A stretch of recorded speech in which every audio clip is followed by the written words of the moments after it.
Kamala Harris says her day one promise, if elected, would be attacking price gouging in America to help with daily expenses. What is Donald Trump's day one promise? Well, there's no such thing as her going out and doing that. What you want to do is create the incentives so that people can't cheat, they can't price gouge.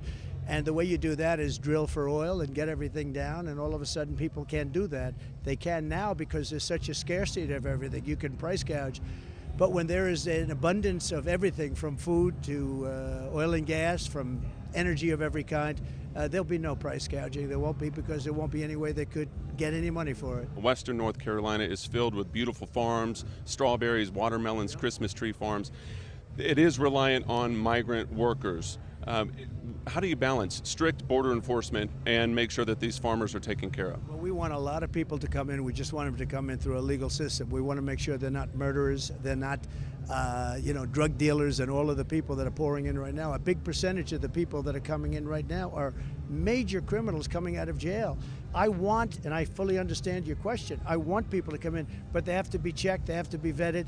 We have to make sure they're going to love our country. 1 month ago, an attempted assassin tried to take your life. How are you feeling right now so the voters know? What are your thoughts about that?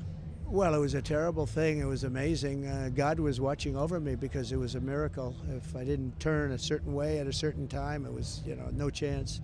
And it's very much a miracle. For those that don't believe in God, I think you'll start believing in God when you see that. A lot of people have actually felt that. And the bullets went off, a lot of them, 8 of them went off, and then you had the sniper, our Secret Service sniper, with 1 bullet, found him and shot him. There was a lot of bravery displayed, a lot of things happened, but they're going to have to learn something, and I'm sure they have. But it was an interesting moment. It was a terrible moment, I think, for our country, but in another way, we learned a lot. It was I think you learned a lot about God, if you want to know the truth. I really believe that, because it was an instant of a second that it had to be, out of all the time that we're talking about, the one moment where I was in a certain position was just a fraction of a second. So I look up, I say, thank you, God.